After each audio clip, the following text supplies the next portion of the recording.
Bonjour, donc pour ce webinaire sur InfraWorks, et notamment sur la partie visibilité auprès des donneurs d'ordre. Donc nous allons démarrer donc sur ce webinaire. Donc bienvenue à tous pour la présentation d'InfraWorks et plus particulièrement sur comment créer rapidement un projet, et surtout ce qu'InfraWorks apporte pour le choix de la décision, qu'on soit concepteur ou donneur d'ordre sur les projets d'infrastructure. Donc on va d'abord se présenter. Donc je suis avec Christophe Lebac. Donc moi je suis Frédéric Fanière. Je suis responsable de la technologie et de l'innovation chez RFSA, société qui existe depuis une trentaine d'années maintenant. Et donc j'ai une expérience sur un peu tous les moteurs qui tournent autour de la CAO, que ce soit les moteurs AutoCAD, Revit, 3ds Max, Maya et bien d'autres d'ailleurs.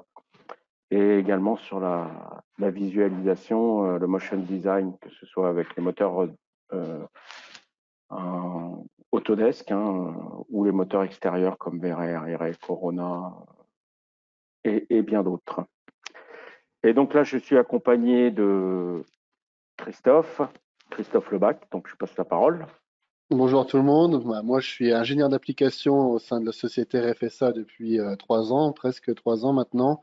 D'origine, je suis plutôt en formation génie climatique et fluide process. Mais j'aime bien, voilà, je suis passionné par le CAO, la CAO et tout ce qui va graviter autour. Donc aujourd'hui, je serai votre présentateur sur la partie technique, sur la partie, alors on va l'appeler BIM pour l'infrastructure, on peut l'appeler SIM. Il n'y a pas encore de nom de figé, mais on va tourner autour de l'information, autour de l'infrastructure. Bien. Donc, ce webinaire fait partie d'une liste de webinaires d'été qu'on vous propose depuis début juillet. Des webinaires qui sont quotidiens, qui sont là essentiellement pour vous faire découvrir ou apprendre sur la collection AEC d'Autodesk. Autodesk a regroupé depuis quelques années ses produits par métier. Vous avez les métiers de l'architecture et de l'ingénierie et de l'infrastructure. Vous avez les métiers de la mécanique et également il y avait les métiers de l'imagerie et de l'animation. Donc concrètement, nous, cet été, on vous présente le portefeuille des produits qui se trouvent dans la collection AEC, collection que vous avez pour beaucoup acquis en souscription et qui comporte bien sûr les produits phares que sont AutoCAD et Revit. Revit qu'on utilise énormément dans le bâtiment et dans la conception en BIM. Et AutoCAD, bien sûr, pour faire du dessin, qui est quand même le logiciel majeur des bureaux d'études. Mais dans cette collection, vous avez un certain nombre de produits, une quinzaine, qui sont là pour améliorer, je dirais, la productivité et faciliter le travail en fonction des corps d'état dans lesquels vous travaillez. Donc, il y en a pour la partie ingénierie fluide, il y en a pour les structureux, il y en a pour la partie infrastructure, justement. Et donc, dans ce bouquet de produits que vous avez dans la collection, finalement, nous, on s'aperçoit que vous utilisez essentiellement Revit, AutoCAD, mais on est là quand même pour vous montrer que vous avez d'autres produits qui sont performants et qui vous permettent, à travers les liaisons qu'il y a entre les différents produits, d'améliorer votre productivité et de vous faciliter la tâche, que ce soit en conception ou en exécution. C'est souvent oublié parce qu'on voit que les gens ont la tête la plupart du temps dans le guidon pour travailler avec le moteur qu'ils utilisent tous les jours, mais ne regardent pas toujours les produits qui sont autour et qui peuvent leur faciliter la tâche. Donc, c'est l'objectif de ces webinaires, sont de vous montrer qu'il y a une palette d'outils dans la collection AEC que vous payez. Donc, vous n'avez pas d'achat complémentaire à faire, si ce n'est de vous former un peu et puis de passer un peu de temps sur les produits pour les comprendre. Mais globalement, cet investissement est quand même bénéfique pour vous puisque vous améliorez à votre facilité de travail sur vos projets. Donc, on va passer à la slide suivante pour une présentation rapide de RFSA. Alors, RFSA, comme j'ai dit tout à l'heure Début, c'est une société qui existe depuis une trentaine d'années. On est avant tout un bureau d'études mécanique au départ, hein, dans les années 80, 88 même, on a démarré. 88, donc on faisait du calcul sur des équipements pour l'industrie pétrochimique, hein, colonnes à plateau, échangeurs, euh, essentiellement pour le secteur de la chimie. Et puis rapidement, bah, on était une équipe de jeunes ingénieurs. On a mis la main dans l'informatique, hein, puisque les premiers PC arrivaient, le 80-86, 82-86 et 386, et en même temps, un moteur graphique qui s'appelait AutoCAD dans les années 82 est arrivé. Donc on est les enfants, je dirais, de cette génération qui a commencé à travailler avec le moteur graphique AutoCAD, qui était le seul moteur qui travaillait sur un PC, hein, au départ, par rapport au gros système qu'il pouvait y avoir, qui était développé notamment par IBM. Donc on a fait beaucoup d'études, puis on s'est spécialisé, puisque on était une équipe de développeurs dans la mise en place donc, des outils de dessin au départ, hein, et de conception ensuite, dans les bureaux d'études et les cabinets d'archives. Et globalement, bah, on a évolué par la partie réseau, mise en réseau, hein, dès le début des années 90, hein, puisqu'on a senti qu'on avait besoin de partager les informations sur le réseau. Donc d'abord dans l'environnement Novell, puis après l'environnement Microsoft. Et on a toujours eu cette casquette d'accompagner les bureaux d'études à la fois sur l'application, hein, la dernière couche, je dirais, informatique que l'on a dans un processus, et puis également sur la partie des réseaux et du partage de la donnée, donc ça veut dire la gestion des serveurs, de la sécurité, des sauvegardes, etc., etc. Donc on a beaucoup travaillé, et aujourd'hui, je dirais on a toujours cette casquette qui est un peu unique en France, hein, où on gère à la fois de l'infrastructure, des outils et des applications. Donc à côté de ça, nous sommes un centre de formation important, puisque aujourd'hui, RFSA couvre à peu près 30% du marché de la formation des bureaux d'études en France. Toutes nos formations sont bien sûr certifiantes, sont prises en charge par les différentes OPCA et aides que l'État peut apporter en France sur la formation, notamment sur le financement, avec des sites qui sont sur Paris, Grenoble et puis Lyon, sites qui sont dédiés à la formation et qui vous permettent notamment en cette période de Covid, par exemple, d'avoir des formations de haut vol et quand même en toute sécurité, puisque l'ensemble de nos salles sont équipées de tout système de désinfection, le panneau en verre, etc., etc. Bien sûr, à côté de ça, nous dispensons la formation, ce qu'on appelle la FOAD, la formation à distance, hein, où vous pouvez suivre également l'ensemble de nos parcours de formation de chez vous ou de votre entreprise, dans les mêmes conditions que si vous étiez finalement au bureau près dans nos salles de formation, puisque nous mettons à disposition nos machines virtuelles, hein, donc, qui vous permettent de suivre les formations, d'avoir les logiciels installés, patchés, avec l'ensemble des exercices et de pouvoir manipuler à bon escient, quel que soit votre poste de travail et votre terminal, que vous ayez un PC, un Mac ou même un téléphone portable si vous le souhaitez, mais à côté de ça, il vous faudrait des écrans. Mais je dirais, vous n'êtes pas obligé d'avoir les outils ni la machine pour être formé chez RFSA. Nous vous le mettons à disposition. C'est ce qui fait partie de notre succès et dans lequel vous pouvez vous entraîner et performer après la formation. Terminer votre formation en fin d'après-midi, vous pouvez continuer à faire des exercices et à travailler. À côté de ça, nous avons un centre support qui est basé à Grenoble et qui est là pour répondre à vos questions en sortie de formation ou lorsque vous êtes dans un projet, questions qui peuvent être quelquefois complexes, hein, mais auxquelles nous nous attachons à répondre.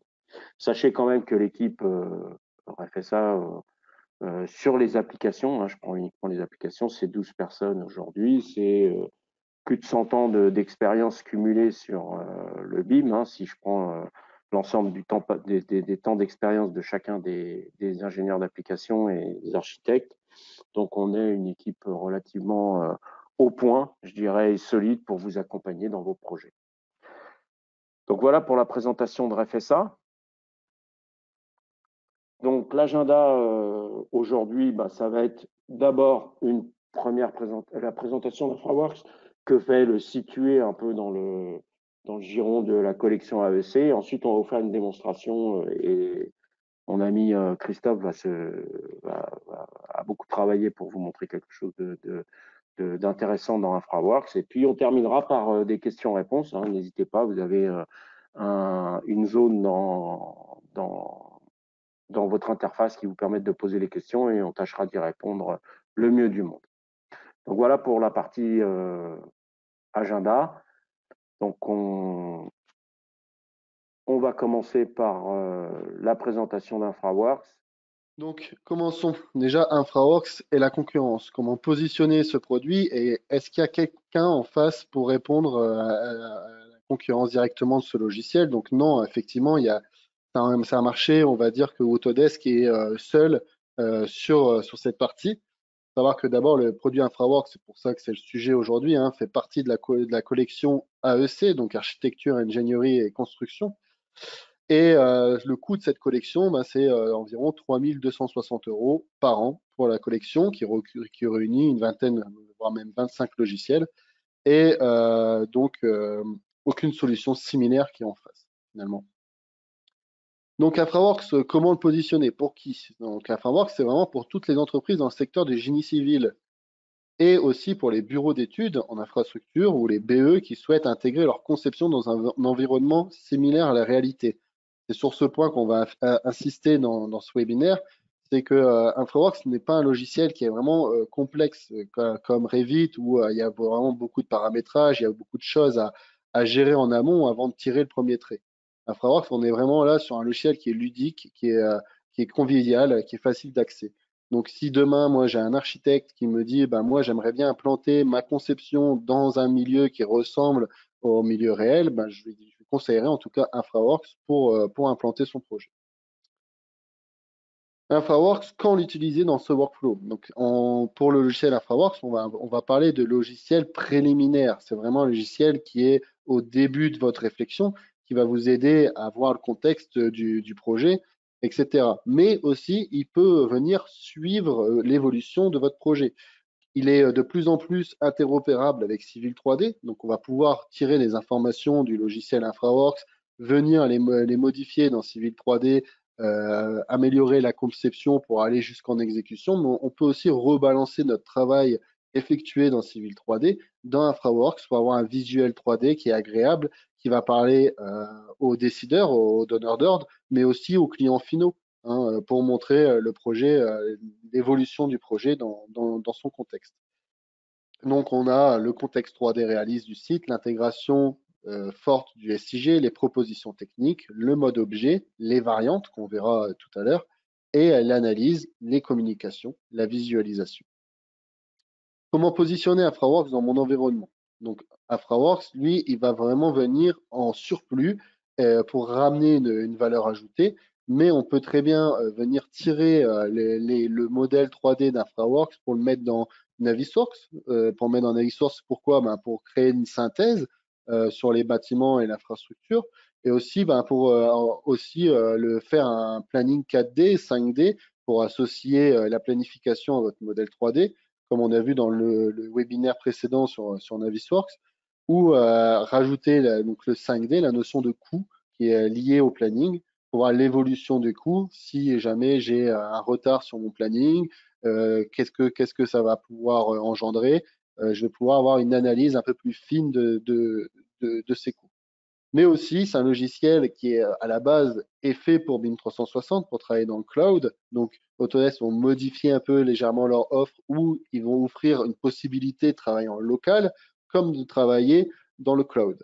Donc, c'est vraiment deux approches différentes, mais c'est quelque chose qui va permettre toujours d'améliorer la communication entre les différents intervenants et aussi d'accélérer la prise de décision.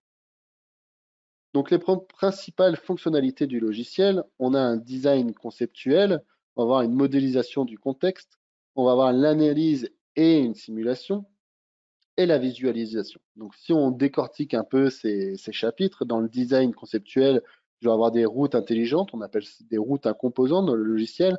On va pouvoir consulter le profil en long et le profil en travers intelligent de ma route, c'est-à-dire que je vais pouvoir influer directement sur mon profil en long pour modifier des altimétries, pour modifier une courbe directement depuis mon profil en long. Alors, je vais avoir mon 3D qui va se actualiser directement et on va avoir la possibilité de créer des ouvrages d'art, donc des ponts ou des tunnels dans le logiciel. Pour le chapitre modélisation du contexte, on va avoir une connexion directe avec ArcGIS. On va pouvoir générer des entités à partir des nuages de points. On va pouvoir modéliser l'environnement existant. Et l'analyse et la simulation, on va pouvoir simuler des zones inondables.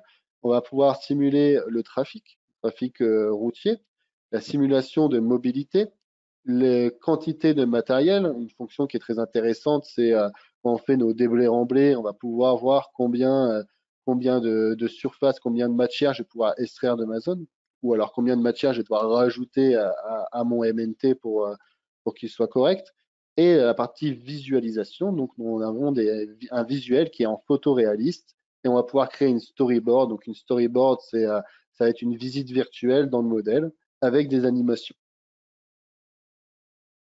Parlons des données d'entrée pour InfraWorks. C'est un peu le sujet de ce webinaire, c'est qu'est-ce qui va être intégrable à mon modèle. Donc bien sûr, là, on va voir une petite liste où on va voir les modèles de 3ds Max, les formats 3D génériques en format FBX qui vont pouvoir être intégrés. On va pouvoir aussi intégrer, bien sûr, les données de Civil 3D en DWG ou même des données d'AutoCAD, du dessin 2D qu'on va pouvoir venir mapper sur notre surface pour nous donner un layout ou des positions à placer des composants de mon modèle. Avec le format IMX aussi, des fichiers d'Autodesk Revit. Ici, on fera la démonstration avec des fichiers RVT, mais on peut aussi mettre des fichiers RFA, donc des familles de Revit. C'est assez utile. Des fichiers de City GML, on va pouvoir aller aussi avoir du modèle 3D DGN, le DGN issu de MicroStation Bentley, donc pour la version 7 et la version 8. Et puis, on va avoir forcément de l'IFC, des fichiers LandXML, des fichiers de nuages de points, les fichiers raster images, des fichiers SDF, des fichiers de projet, des fichiers de SketchUp aussi. Et par rapport à tous ces fichiers, on va pouvoir avoir une notion de cloud ou de local. Donc ici, on voit que, admettons, si je prends un fichier DWG issu de Civil 3D, il ne sera importé que localement depuis ma machine. Pareil, pour un fichier de SketchUp, les fichiers de SketchUp, on va pouvoir l'importer du cloud ou de ma machine en local. Passons au deuxième chapitre, la partie démonstration dans le logiciel. Donc, avant de passer sur la partie démonstration, je vais vous montrer les principales fenêtres, outils, boîtes de dialogue, fonctions qui vont vous permettre d'importer de la donnée dans le logiciel. Donc, depuis la fenêtre source de données, je vais pouvoir, dans ce carré rouge, importer et développer cette liste déroulante pour choisir la source de mon fichier. Et après, une fois que j'aurai importé ce fichier, il faudra que je configure l'import de ce fichier dans le modèle.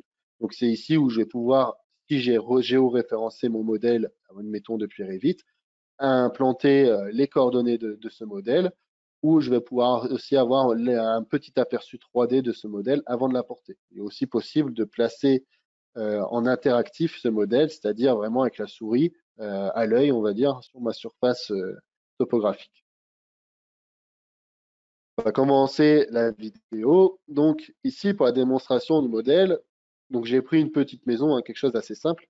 Il y aura quelque chose à faire sur Revit, c'est bien sûr, c'est nettoyer tous les éléments qui n'ont pas intérêt avec InfraWorks, qui ne vont pas avoir une influence avec mon environnement. Donc ici, il n'y a pas grand-chose dans cette maison, mais je vais supprimer le lit et la table pour vraiment vous montrer, vous expliquer qu'il faut vraiment alléger au maximum votre modèle pour l'importer.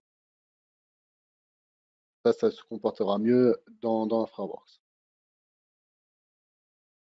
Et une fois que j'ai fait ça, je vais pouvoir, avec le modèle Builder, qu'on avait déjà vu lors de précédents webinaires, générer une surface topographique partout dans le monde.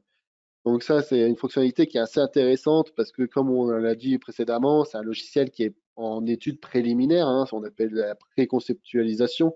Donc, on n'a pas forcément nos relevés topographiques ou, admettons, on va faire un devis. Donc, on est vraiment là dans un cas un peu d'urgence et on n'a pas envie non plus de déployer beaucoup de frais avant que mon étude soit validée ou que le client accepte.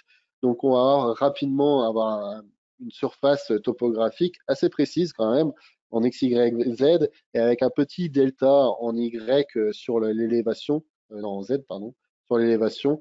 Donc, voilà, c'est une fonctionnalité qui est quand même très intéressante. Donc, une fois que le logiciel a travaillé et a généré mon modèle, je vais pouvoir avoir deux choix. La première ouverture, soit je vais pouvoir l'enregistrer localement, ou soit ici, pour l'exemple, je vais l'enregistrer directement sur le cloud, parce que je ne serai peut-être pas forcément tout seul à travailler sur mon modèle. Je choisis le dossier dans lequel je veux l'enregistrer.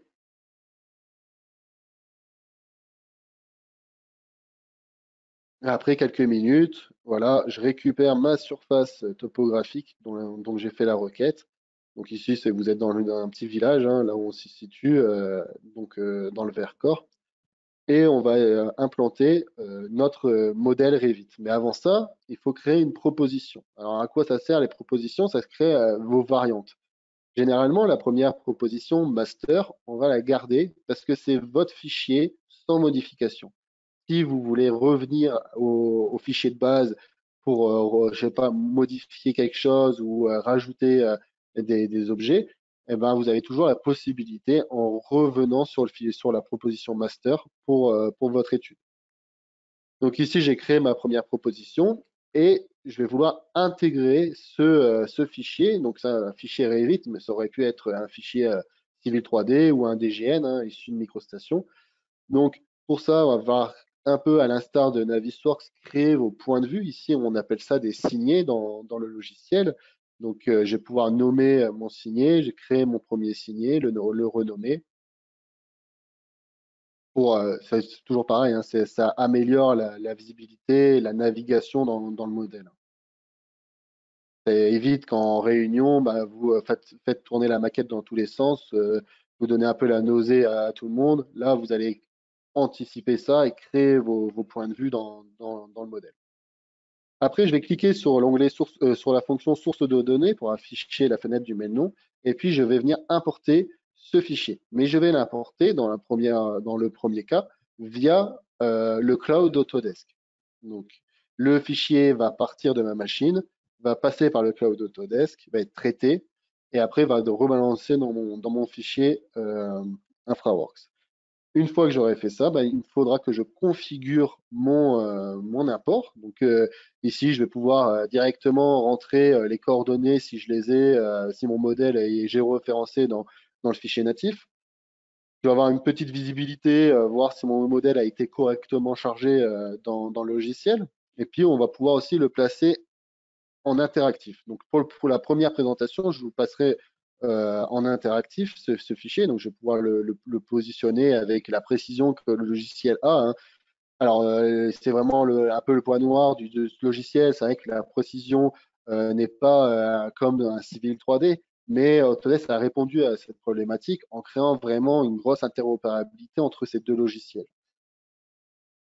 Donc voilà, j'ai implanté le modèle de ma maison dans ma surface.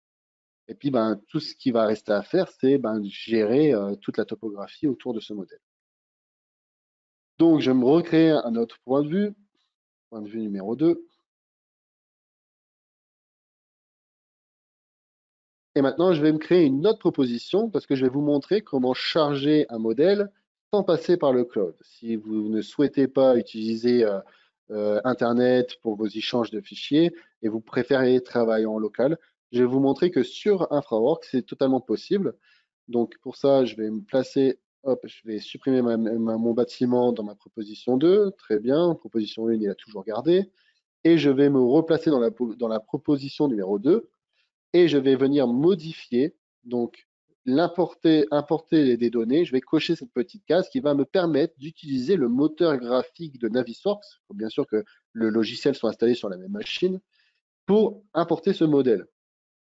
Et après, il faudra bien sûr reconfigurer cet import. Donc, je vais cliquer ici sur configurer. Et là, je vais reprendre les coordonnées de mon premier modèle finalement que j'ai importé dans la première proposition. Et puis, je vais faire un copier-coller tout simplement sur la position de mon deuxième modèle pour qu'il soit exactement à la même position. Donc, si vous avez Revit, vous allez faire exactement cette manipulation en prenant vos coordonnées et en venant le mettre dans cette boîte de dialogue, configuration de la source de données. Et là, on peut se rendre compte que j'ai perdu tous mes matériaux et toutes mes textures. Ça, c'est dû à l'importation via Navisworks. Donc, après, c'est sûr qu'en passant par la solution cloud, on va garder tous les matériaux et les textures. Ici, on aura une grosse perte d'informations. Moi, je vous conseille plutôt de passer sur une solution cloud pour l'importation de vos données.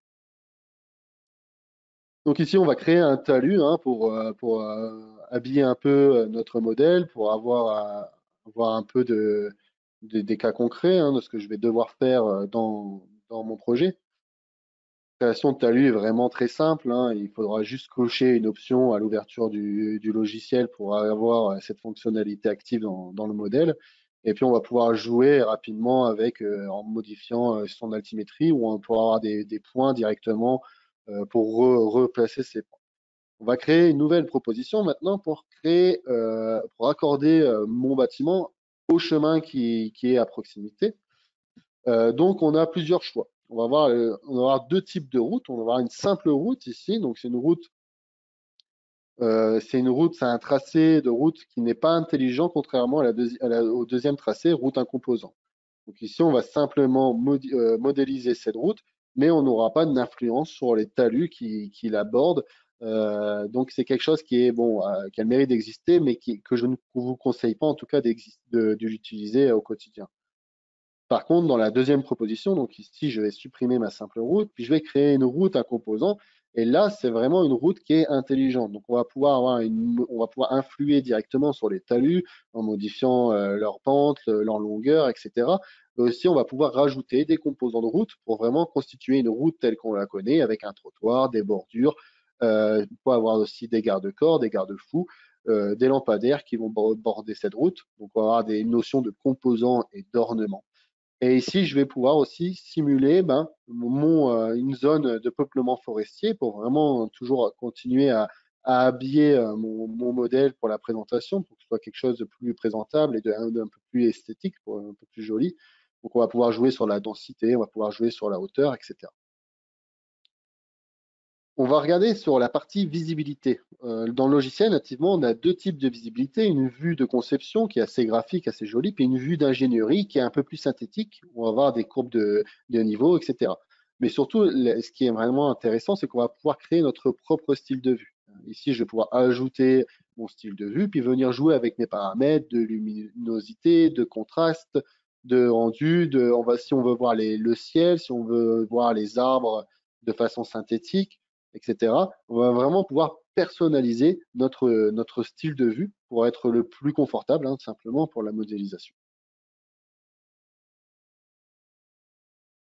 Si j'affiche les courbes de niveau, je vais pouvoir jouer avec les intervalles si je le veux, l'intervalle principal de ces courbes de niveau.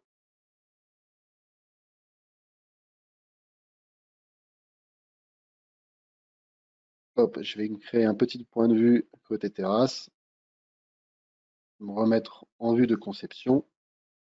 Là, j'ai créé mon signet. J'ai toujours point de vue, c'est une déformation par rapport à Navisworks. Et là, on se replace sur la partie cloud où mon modèle a été sauvegardé. Donc ici, je vais pouvoir consulter ce modèle. Donc là, avec la version master, où je n'ai pas encore modifié, où je n'ai pas encore implanté mon bâtiment, vraiment la notion de base. Donc, à partir de ça, c'est quand même super intéressant d'utiliser BIM 360 parce à n'importe quel endroit, je vais pouvoir avoir quand même mon modèle, je vais pouvoir visualiser, je vais pouvoir montrer à mon client. Mais en plus, AutoS va nous permettre de créer des vues partagées. Et ces vues partagées, C'est très simple à créer, hein. Vous voyez, j'ai juste un bouton à cliquer. Je vais nommer ma vue partagée. Je vais pouvoir dire si je veux associer ces signés et les propriétés liées à mon modèle. Donc ici, je vais créer ma vue partagée. Puis après, cette vue partagée, je vais pouvoir copier ce lien, hein, finalement, ce lien Internet pour le donner à un de mes collaborateurs ou à un de mes clients pour qu'ils puissent voir son modèle euh, évoluer avec l'étude. Donc ici, je vais retourner sur une page Internet d'Autodesk. Je n'ai pas besoin d'avoir de compte BIM 360. Un simple compte Autodesk gratuit va pouvoir me permettre d'accéder et je récupère tous mes points de vue sur cette vue. Donc, en conclusion, quand vous voulez intégrer des bâtiments, donc ici c'est une petite maison, mais on pourrait penser à implanter carrément, moi je sais pas, un centre hospitalier, admettons, je vais pouvoir l'intégrer, mais avant ça, il ne faut pas oublier de nettoyer les composants à l'intérieur de votre modèle de façon à alléger ce dernier. Et aussi, il faut faire attention parce qu'on va avoir une certaine perte de texture et avec l'importation locale par rapport à l'importation en passant par le cloud. Donc, c'est deux choses qu'il faut vraiment retenir de cette présentation. Pour rappel, hein, donc InfraWorks permet de faire de la conception d'infrastructures euh, et des modèles de grande envergure, puisqu'on va les piocher dans les bases de données publiques pour aller chercher toutes les informations dont on a besoin, de terrain, des informations de ville, etc., pour pouvoir implanter son projet. Donc ça, c'est le gros avantage d'InfraWorks. On va Donc au récupérer niveau de aussi de la partie bâtiment aussi la avec partie OpenStreetMap, avec l'environnement des OpenStreetMap. bâtiments qui sont autour de votre projet, quoi. Les slides, on vous a montré également qu'il y avait un connecteur ArcGIS. Donc, ce connecteur ArcGIS, donc depuis 2 ans maintenant, sur les accords qu'il y a eu entre Autodesk et ArcGIS, vous permet de récupérer de l'information, notamment de l'information de base de données pour pouvoir faire de la simulation par rapport aux données qu'on a dans les villes, dans la circulation, les données terrain, etc. Par exemple, je prends un exemple, vous avez un carrefour, un giratoire à faire ou à mettre en place des feux rouges dans un quartier, bah, vous pouvez récupérer les données de trafic d'ArcGIS pour pouvoir visualiser si bah, vous avez besoin de mettre une voie, 2 voies, 3 voies, les temps des feux rouges, etc., en fonction des données réelles de relever dans les bases de données euh, mises à disposition par ArcGIS. Donc, on va passer à la partie questions-réponses. Donc, n'hésitez Voilà. pas à envoyer vos questions et nous, on répondra de façon précise. Voilà. Alors, je vois qu'il y a une question donc, de Lucie qui nous demande depuis quelle version on a ce changement d'interface. Alors, le changement d'interface, je vais répondre, Frédéric, sur cette question. Ouais. Changement d'interface a été opéré depuis la version 2020 sur InfraWorks. Donc, c'est vraiment une interface qui ressemble plus aux outils traditionnels qu'Autodesk nous met à disposition, avec des onglets, avec des groupes de fonctions. C'est vraiment, voilà, c'est toujours dans l'esprit d'Autodesk où depuis 2000, de mémoire 14, on a changé du mode classique sur AutoCAD au mode ruban. C'est vraiment une stratégie pour avoir un peu toute la même interface dans n'importe quel logiciel pour pas être trop perdu. On a une question de Jérôme. Merci Jérôme. Peut-on enregistrer le modèle en local? Alors oui, effectivement, hein, d'ailleurs c'est un changement de stratégie d'Autodesk depuis quelques temps. Le logiciel était vraiment sur pour 100% cloud et là on va avoir une possibilité d'enregistrer localement. De toute façon, quand vous avez un modèle sur le cloud, vous avez bien forcément une copie locale qui est sur votre ordinateur, qui se trouve de base si on n'a rien modifié dans mes documents, on va pouvoir récupérer ce modèle localement. Une troisième question. A-t-on besoin d'avoir une station de travail avec une puissance de calcul phénoménale pour utiliser InfraWorks? Alors, oui et non, c'est un peu compliqué à l'identifier, mais en fait, InfraWorks va demander vraiment beaucoup plus de puissance graphique qu'un Revit, admettons. Donc, il vaut mieux avoir quand même une bonne carte graphique. C'est vrai qu'une station pour faire de l'administration, le travail administratif ne sera pas suffisante pour gérer InfraWorks. InfraWorks, c'est un produit qui est quand même assez gourmand au niveau graphique. Pas besoin d'avoir non plus une machine de guerre, mais il faut avoir quand même quelque chose un minimum. Autre question qui nous est posée, notamment sur l'importation via Navisworks. Faut-il que Navisworks et InfraWorks soient tous les deux installés sur l'ordinateur, hein, sur la station de travail? Et deuxième question dans cette première question, doivent-ils être de version de la même année?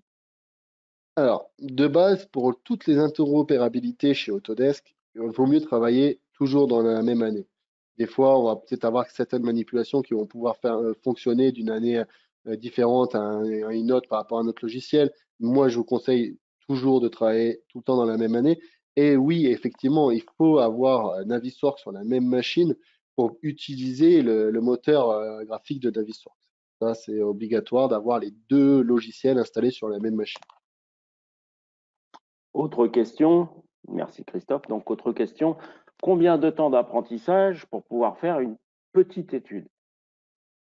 Alors, c'est une formation qui existe chez nous sous 3 jours. Euh, à l'issue on va dire, de cette formation, vous êtes vraiment capable de réaliser vos études, petites ou grosses, sur le logiciel. C'est pas vraiment un logiciel comme Revit où on va avoir vraiment besoin d'avoir des connaissances poussées sur le paramétrage, euh, sur, euh, sur des choses qui sont vraiment plus complexes. Là, c'est vraiment un logiciel qui, comme je l'ai dit au début du webinaire, qui est ludique, qui est facile de prendre en main, qui va pas vous hérisser les poils dès que vous allez cliquer sur le bouton pour ouvrir le logiciel. Autre Donc question, voilà.